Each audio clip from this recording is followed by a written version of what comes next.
The old days are back, man. We've got fast, speed demon receivers again. And it's all thanks to Richrod and his recruiting.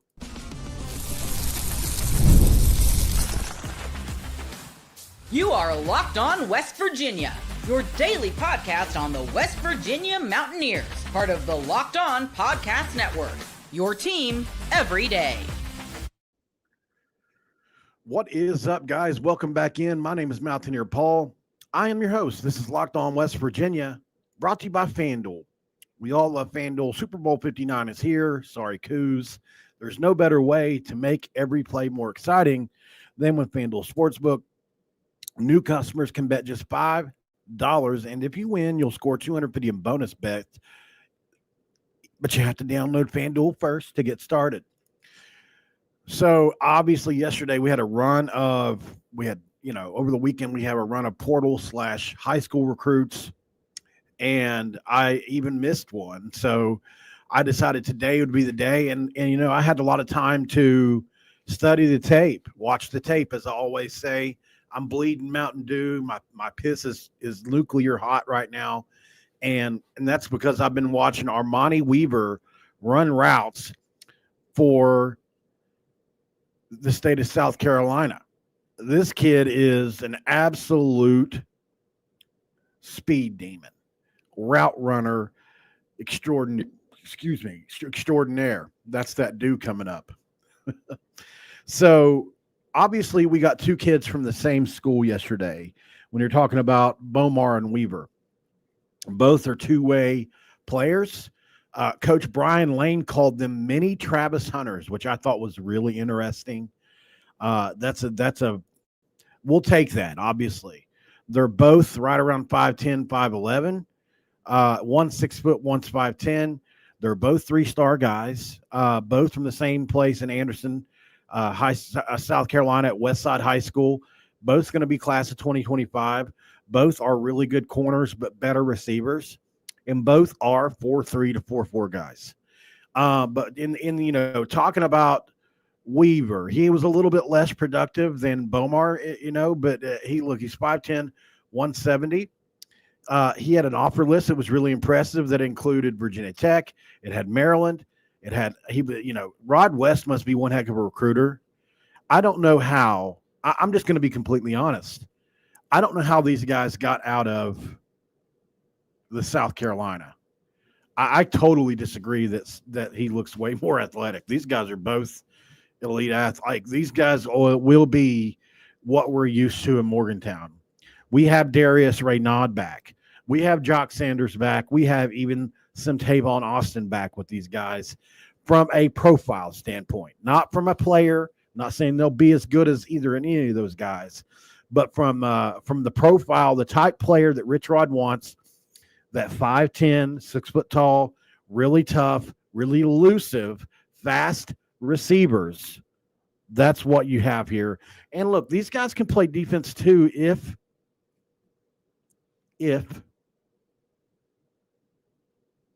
you allow it, right? Like, I mean, if they don't work out wide receiver. So, and I'll continue to keep comparing them to Tavon if I want to do that. Like I said, it's the profile that I'm comparing them to, not the player. It's a totally different thing. Tavon was a 5'8" slot guy that was a running back, but got converted to a slot receiver who had 4.3 speed and was very elusive. That's what I'm saying these guys profile as. They're not Tavon Austin, like I said. These guys profile as that type of player. I think, and another thing, I really like their toughness, man. These guys are very willing blockers, both of them. They've run a lot of screens in this offense, and it's something I really, truly think is going to be important for this Richrod offense, as obviously we know that's an extension of the spread offense / run game, especially with Richrod. They do it. So, look, like I said, this is going to be an important pickup, both of these guys. Just like their head coach says, have no idea how these guys left the state of South Carolina. There should be no reason why Clemson or South Carolina shouldn't have had a look at these guys. I mean, they're 3-star guys. It's not like both those programs recruit 3-star guys. Maybe not a lot of them. Clemson less than South Carolina, but they both need 3-star guys as well to develop. It's not like they're all 5 stars or 4 stars like Ohio State and Bama or LSU. Clemson's a little further along, but South Carolina, they pick up several 3-star players every year. There's no reason these guys should have left the state of South Carolina, in my opinion. And I'm glad they did. I'm glad Rod West, he had these guys committed to App State. This is what I'm talking about. This is how guys get overlooked. Somehow, some way, if you go turn on the tape, I guarantee you of Bomar and Weaver both, you'll be absolutely stunned that these guys are leaving the state of South Carolina, number one, and that they somehow were at App State committed. And look, they had offers from Virginia Tech, Maryland, Duke. They had great offers. Rod West must be a damn good recruiter. And look, what we've gotten since he's been here, he's probably been one of the most, if not the most impactful portal/recruiter, high school recruiter that we've had. Rod West has been one heck of a pickup, by the way. So I just want to point that out. So, both of these guys are, like I said, going to be dynamic athletes that are going to play in all aspects. They may play on the defensive side of the ball, possibly, depending on what they see out of them. But they're both probably going to be kick return, punt return specialists. They're going to get tried out there. They're going to be on special teams. They're going to be on, in the, probably outside in the slot, different places. So look for that. And I'm excited, man. Like, Keenan wrote a really good article yesterday that the title said, Coach's Take, Bomar and Weaver are outstanding two-way athletes. And that's where I got a couple of these quotes from. The head coach, Brian Lane, from their high school, said that they are mini Travis Hunters, and he's not sure how they left the state of South Carolina. Coming off years, Bomar accounted for 1,400 receiving yards and 21 touchdowns, 2 kick returns, punt returns, score 5 interceptions, 2 scores. Like, it's just insane, the production. And this is 4A in South Carolina. This is not low-level competition. And then Weaver also had 900 yards with 11 scores, 2 kick return touchdowns, 4 interceptions, and 2 pick sixes himself. So these guys were a dynamic duo, kind of like a lesser version of like Taven and Stedman, and if they played defense too. And this is what their coach said. These two are absolute dogs. The best way I can describe them in this day and age, and I don't know how they got out of South Carolina, if I'm being totally honest, Lane said. They both played offensive defense, both outstanding players, and West Virginia is getting too many Travis Hunters. Now, he's their coach. He's going to put them over. I get that. Bomar is likely to begin his career at cornerback. And while it might sound wild after going over 1,400 yards at the position, that best fits his skill set. His balls still are so good, but you can flip him. I still think that Bomar will be a receiver at some point in time. Armoni, on the other hand, is going to start his career at receiver, it says here, and kick return, and he'll make something happen. So both do things a little differently. So that seems like there are several different things between them that separate who they are as people. But I don't want to get into all that, right? They're both into that. I don't know 4.2. 4.2 is a rare speed that you see on the 40. And to be honest, if you watch them, they're both really football fast anyway. I would say they're both in that 4.3 to 4.4 range, though, for sure, just from an eyeball test. And then I did ask one of them about that, and he said he was at 4.3. So we'll see. I will find out as they get into camps and start running. So I think it'll be fun to check their progress as we run through camp. I think both these guys will be, if they don't redshirt, they'll be second-year impact players for sure. I would look for them to impact the game pretty quick. The way Richrod does things, he's not going to stay married to certain players, kind of like Neil was, in my opinion. Richrod will play whoever. So, I think this is a big pickup for us. I got something for you guys next, by the way, that you guys have been asking me to do. And I had to put it in my notes on my phone, but I'll read it from there. Up next on Locked On West Virginia, I made a depth chart. And it was really hard, I'll be honest. But I think I'm going to piss some of you guys off, which is going to be fun. Let's do that next on Locked On West Virginia.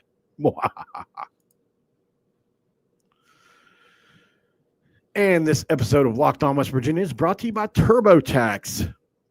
Taxes was waiting and wondering and worrying if you were going to get away with the money and get it back. Well, and then you had to wait and wonder and worry some more. Now Taxes is matching with the TurboTax expert who can do your taxes as soon as today, Junior. And expect expert who gives your taxes their undivided attention as they work on your return while you get real-time updates on their progress so you can focus on your day. An expert who will find you every deduction possible, file every form possible, every investment, everything with 100% accuracy. All so you can get back the most money guaranteed. No waiting, no wondering, no worries. Now this is Taxes. Get an expert now on TurboTax.com. Only available with TurboTax Live, full service. Real-time updates only available in the iOS mobile app. See guarantee details at TurboTax.com/guarantees. It's segment 2. I don't have a due, but I do have something for segment 3. So let's get into my depth chart. Now, this was hard for me. It took a long time today. It took me about 2 hours to go through all this, because you have to go over the raw. It's not like I just have a depth chart sitting out in front of me. So I had to go through every position and really just say who I, and match up with all the other positions, try to remember everything. I'm probably forgetting players. Bomar and Weaver are not on this list, but I don't think they're factoring in yet anyway. So they're going to be people I'm going to forget, guys. Just stick with me on it. I tried to do something fun for you guys early here. So let's kind of get with this. The quarterbacks, obviously, let's start with them. You've got 6 guys in the room, I think, right now that are scholarship and some walk-ons. You've got, Max Anderson, Scott Fox, Khalil Wilkins, Jalen Henderson, Nico Marchiol, Max Brown. So I went ahead and did a or on Henderson and Marchiol until we get a little more information. I think Max Brown and Scott Fox are going to fight for that third spot. I don't know who's going to win that spot yet. I think Max Brown probably will. If Max Brown puts everything together, he can win the second spot. I really do believe that. Like, his talent is incredible, but based on what he's done so far, I just can't do it because he's had so many mistakes and interceptions.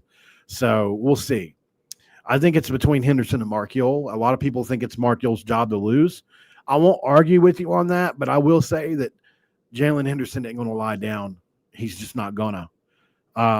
So that's a kid that you look at and say, okay, he's got a shot. And I like him. I think he's a good player. I think he fits what Richrod wants to do. He's an accurate thrower of the football.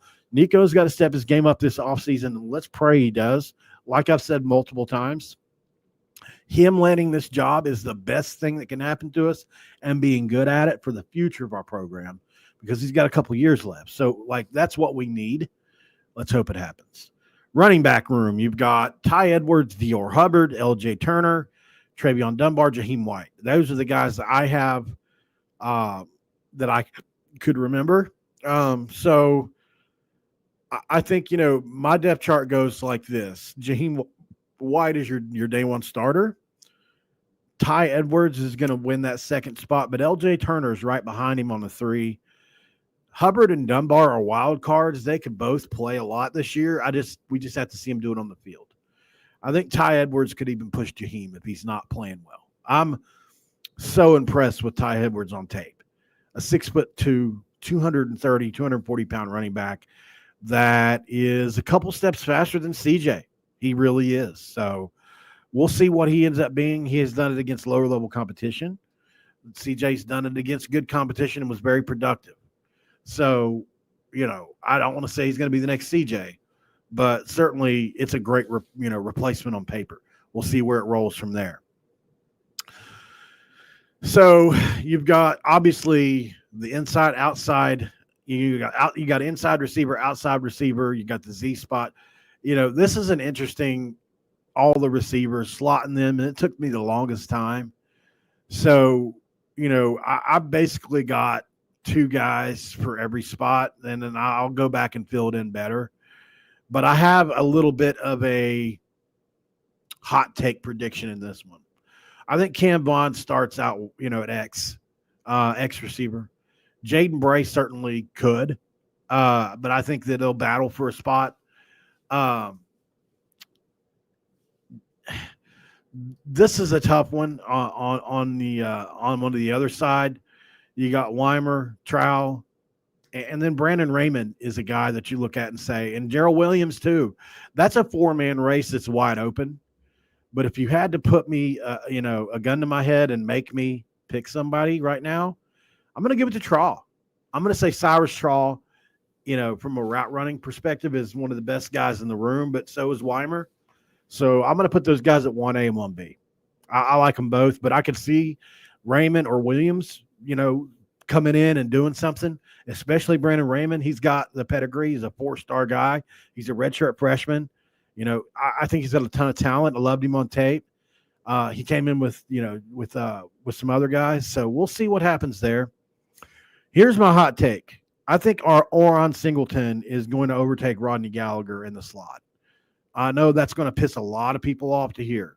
And I know some of you are going to be mad at me for saying that. I think Rodney's the most loyal guy ever. I'm not saying he's not going to play. There's plenty of balls to go around. But Oron Singleton is a dynamic athlete. And after speaking to people at Eastern Michigan, like I said, my buddy Noah Patterson, you can look him up, he plays offensive line or defensive line for Eastern Michigan. And they call this kid Man. He was by far their best offensive weapon at Eastern Michigan last year. That's Division I. And he's a dynamic guy that can really, really make people miss. He just brings more to the table from a athleticism standpoint than Rodney does, in my opinion. I want Rodney to prove me wrong, just like I want Nico to. But I'm going to call it down like I see it. And I think Oron Singleton is going to really surprise some people. And then Jared Bowie is another guy that I've heard nothing but rave reviews about. West Virginia kid. He said, just watch. He told me, he's coming here to make an impact.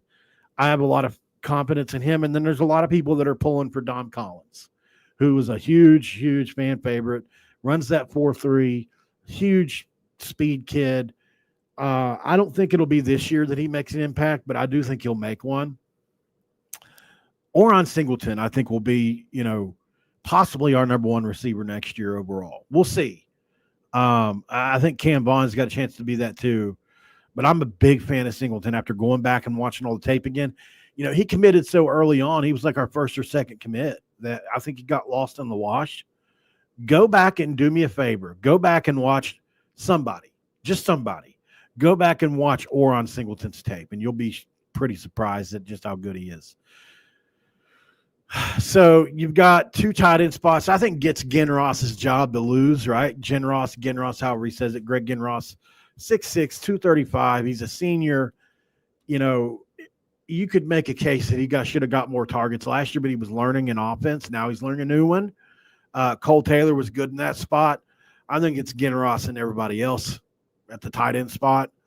And then from there, I guess you probably go Pascuzzi, because they're going to need somebody to block for somebody. He's going to have to be that. And certainly Ginross can do that too. But as an athletic route running phenom, I think Ginross is a guy that can have a major impact next year. We just need him to do it. Man, that would be exciting if he came along. So right tackle spot, I think, is Xavier Bosley's to lose. More than likely, you're going to have a left-handed quarterback, so I'm going to give it to Bosley. The other tackle spot is going to be – it's a tough call because I think Will Reed – so here's what I did. I went and looked at Will Reed a little bit deeper. His PFF scores were really bad last year at Princeton, and I think I got caught up into his hype on tape because he mauls people so well. But, man, some of his PFF grades were really bad at Princeton last year and led me to dig in a little bit more, and he struggled in pass protection quite a bit. As a run blocker, he's really, really good. As a pass protector, I have some questions. And you guys know how much I was the champion for Will Reed. I wanted him for weeks. Still think he can make a huge impact. He's been playing at Princeton. He could have went to UCLA out of high school.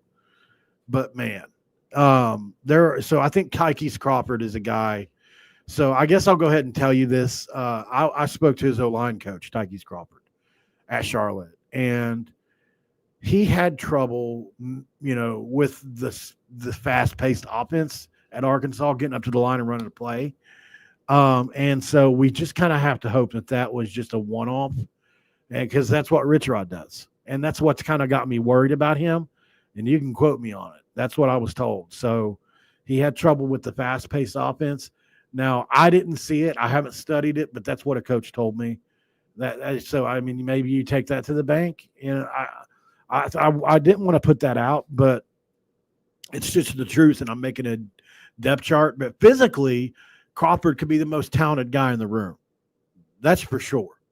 So, it's one of those things where I just don't know how easy compared to what they do. So I was told, by the way, that what Pittman does on the offensive line at Arkansas is very, very diverse and unique. And like, it's kind of like John Gruden, a lot of lingo, a lot of calls, a lot of communication. And Richrod's is kind of like, hey, line up and run the play. So if it's that, I think Crawford will do a lot better. Not that he can't learn it. I'm not saying that. I don't know the guy well enough to know. I don't know what his reason for those struggles were, but I just want to point it out. So you got to give the edge to Will Reed if that happens. But I think Aiden Buchanan's a guy that could come in. So could Justin Terry. Both guys that could definitely have a big, an impact. But I think your three guys you look at are Reed, Crawford, and Bosley at the tackle spots for now.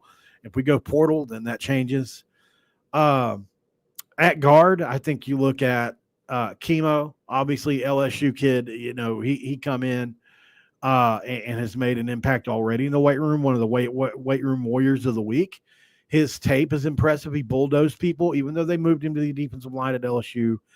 He still, at the end of the day, he still went to LSU and out of high school. So I think that's something you predict and say, yeah, he's going to be one of your starters. And then between Young Bear and Nick Cray or Cooper Young, I think any of those guys could win a job. I know people want Young Bear to win it. I think he's got some issues that I see, but maybe I'm wrong on him. I'm not a professional guy, like I say all the time, but certainly there could be something there for him. Let me go to break really quick, and I will I'll finish breaking down the defensive side of the ball, guys. You don't want to miss it. I've got some hot takes over there too. This is Locked On West Virginia. Stick around, guys. And this episode is going to be brought to you as well by FanDuel. FanDuel is where it's at. Super Bowl 59 is here. One game, two teams, endless possibilities, and there's no better way to make every play more exciting than with FanDuel Sportsbook. Whether it's predicting the first touchdown or calling MVP, even betting on the coin toss, FanDuel makes it easy to get in on the action. With live betting all game long, you can adjust your bets as the game unfolds and feel the thrill from kickoff to the final whistle. Live betting feature lets you stay involved no matter what happens on the field. And the app is super easy to navigate, plus knowing that you can place a $5 bet and potentially win $200 in bonus bets for the Super Bowl. That's the icing on the cake. Download the app, head to FanDuel.com to get started, but just bet $5, and if you win, you get that $200 in bonus bets at FanDuel.com.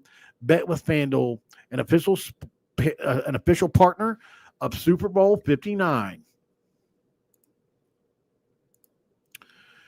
It's segment 3. We got Dr. P today. Like I said, no do in segment 2, but that's all right. I've always got Dr. P on hand for segment 3, just in case.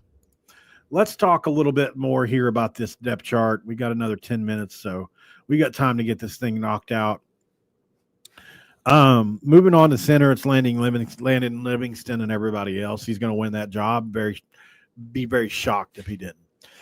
All right, let's move over to defense. So I think this is going to be fun. It's Jamori Robinson, obviously at Bandit. He's going to win the job. Shocker. But Jamori Robinson, obviously 6'5", 250, one of the best pass rushers in America, defensive player of the year in the conference. Let's freaking go. And then after that, it's kind of like, man, who do you got? Because it's all, we're not talking about, like, Siders is not technically going to play defensive end this year. He's going to play outside. Who do you go to? I think a guy you look at as a freshman that we brought in, Wilson Telemac, is a kid that you look at and say he can come in and start as a true freshman. That's how talented he is. We got him over Wisconsin. We got him over big-time schools. But there's also other guys, Byerson, Brandon Caesar. But, let's see what else we bring in on that side of the ball. I certainly wouldn't be, adverse to more guys there. Defensive tackle is really, really fun. Eddie V, going to win that job. Asani Redwood, Kinsler, Brown. Like those are the guys really in that room you look at. The Brown incoming as a freshman. But it's basically Redwood and Eddie V there, which are really good players. They've been here for years. Nose tackles, Hammond Russell. I think he's going to win that job. At Corey McIntyre could overtake him for sure if, he lives up to his potential. He was going to start there last year. Let's just go ahead and go there. He was going to start there as a freshman. He's been hurt 2 years now. That's not great. Nate Gabriel really turned it on last year, was a really impressive player for us late in the season. He's only going to get better as a redshirt freshman. And then obviously Amir Leonard John Charles is another guy that you look at and say, gosh, 6'4", 300 pounds. He's impressive. So who we have Bandit now, I got my lingo confused, by the way, earlier. Obviously, Jamori is going to be at DN.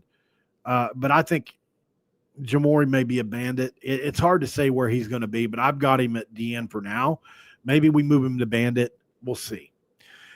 Brandon Siders, I think, wins that job. Keenan Eck, I think he could also win it. I'm a big fan of his. I like both of those pickups out of the portal and junior college. The Siders really screams off the edge. He's got a big motor. He's big, 6'2", 241. Look for him to be in that, and that's going to be a rotation there. Orion Fisher is a wild card there. He's 6'6", 225. He's got the length and athleticism to really impact that room. So look for him. At Mike linebacker, I struggle with this one because there isn't a ton of names to choose from. I think Reed Carrico's got a shot to win that job.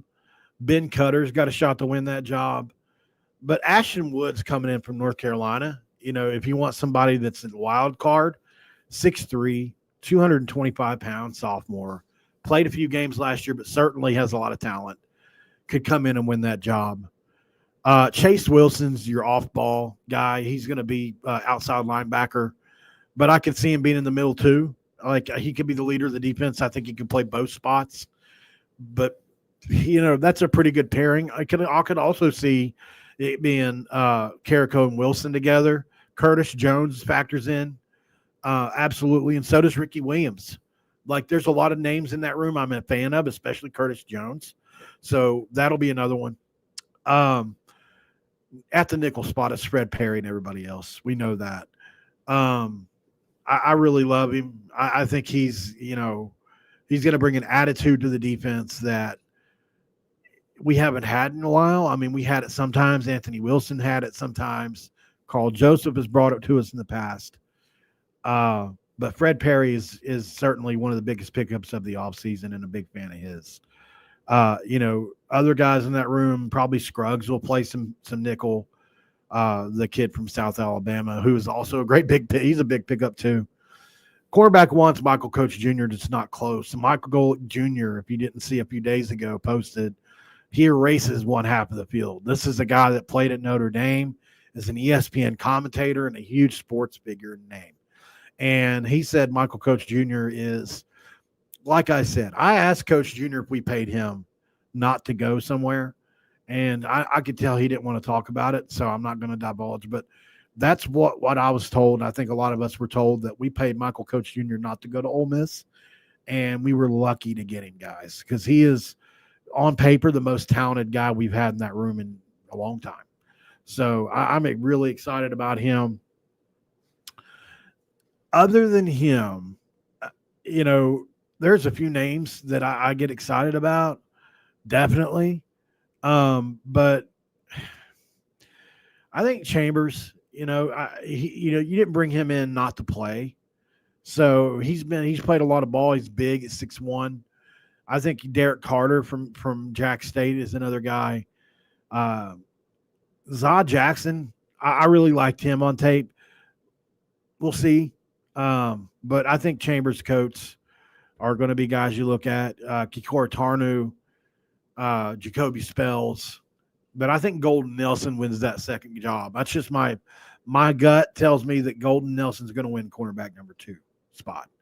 So I think it'll be a rotation of Coates, Chambers, Tarnu, Spells, and Nelson. I think those will be your main guys that rotate in and out with the possibility of maybe Zod Jackson getting in there. But absolutely, I think Tarnu, Coates, Devontae Golden Nelson are all going to be big time playmakers in the secondary. Then you look at your strong and weak safety. So Jordan Walker probably pretty easy choice to play at one of the safety spots. Love his tape coming out. He's a senior. He's played a lot of ball. UT Chattanooga. Certainly the competition is something that I worry about a little, but I certainly think he's going to come in and make an impact. And then Justin Harrington, who has played, if he's back to 100%, he'll be the most talented guy in the back end. That includes Michael Coates, because he started at Oklahoma in 2023 and was really one of their best secondary guys, and then he got injured, unfortunately. And he kind of hadn't been the same there last year at Washington. So we'll see what he turns into. But I think he's got a shot to be really good back there. Zay Jennings. Look out for Zay Jennings. We all know him. We all love him. I think he's got the chance to really impact that secondary this year somewhere, somehow. Maybe he wins that spot. We all know he is an athletic phenom. And if he can get it together up here, look out for Zay Jennings, because I think we all know, man, that kid is special. So really looking forward to him. Ollie Straw and Ethan Head are your punter and kickoff guys. And we'll see who else they bring in. And that's your depth chart. That's what I have for now. A lot of interesting takes on there. There is, a lot of names to go through, and there could be guys that are going to play different positions on there that I just missed on. It's kind of hard because I, unable to, without a guide, that was just hard. I was trying to place people places. So I did the best I could with it. I think I was fairly accurate. I guess we'll have to see, but I like the roster. But looking through it, there are definitely some holes in it still. So look for the spring. I think we got to bolster. Obviously, defensive end is the place. I think you look at the roster, you say defensive end, safety. Like, believe it or not, we still need more safety help. Like, we added a bunch of corners and some nickel guys, but really not just plain strong and weak safety. And maybe there are guys on the roster they like. I don't know. Maybe they like the kids they brought into the high school ranks. I don't know, but we'll find out more in the spring by who they bring in. Obviously, offensive line. I think you could probably bring in another guy to compete at tackle and guard. I would love to have one more guard, one more tackle, another defensive end, and another safety. But that's just in a perfect world. I think you're set pretty well at running back. Obviously, you're set at quarterback. Well, you better be. You're set at wide receiver, although you can always add another body of receiver. You could bring, we missed on the tight end we wanted from Texas A&M, who went to LSU, unfortunately, but we've got Genros there. I think he'll be good. Pascuzzi will be a good blocker. Defensive line's pretty solid. Obviously we added Jamoy Robinson, who you can play him a bandit, you can play him a defensive end. It really don't matter. He's going to get after the quarterback. He plays the run well. So I'm a fan of all of it. So a lot going on there. Hope you enjoyed the episode. A lot of detail, a lot to break down. I know it takes a lot of research to do that. Luckily, we as hardcore fans, if you're watching this, which almost 500 of you guys watching, we're all hardcore fans. We know it. There's not 500 people watching a guy break down a depth chart in January if they don't love the team. So thank you guys for being here. I'm excited about it. Don't forget to like the video, please.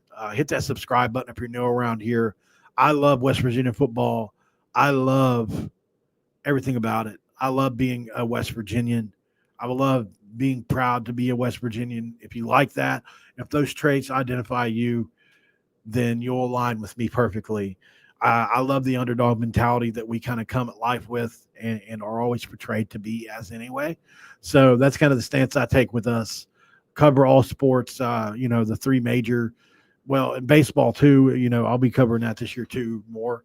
But, football, basketball, women's basketball is going to be getting more coverage here in the next couple of weeks as we wind down towards the season a little more. There's a lot going on here, guys. Stick around for all that, and I will see you on the next one. By the way, my Discord is going extremely well. I've got people, Bester, thank you. Dylan, thank you. Chaz, thank you all for helping me get that set up and do things.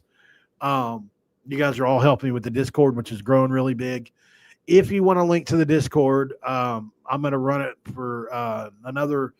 There's always going to be a free link, but there's also going to be some paid ones. But if you want the free link, at Paul Mountaineer on X, just hit me up. That's at Paul Mountaineer, just like West Virginia Mountaineers, just no S. And find me on X, and I'll send it your way, or find Dylan or anybody like that on the chat. And I'll see you next time. Thanks for making Locked On West Virginia your first listen, guys, and for being part of the Locked On Podcast Network, where we talk about your team every single day. Hit me up tomorrow, guys. We'll talk more. I got some more ideas, and let me know what you want to hear about in the chat or in the comments down below. What do you want me to do a show about? Who do you want me to interview? All that kind of stuff. And I'll see you on the next one. Make sure you go to Locked On Big 12 and check out Drake Toll. Wherever you get your podcasts or on YouTube, he does an excellent job. He's one of the best all around. Seriously, 60,000 subscribers now. I mean, he's really killing it. Make sure you check him out, guys. And I'll see you tomorrow. Have a great evening. I'm out of here. Share the video for me, please.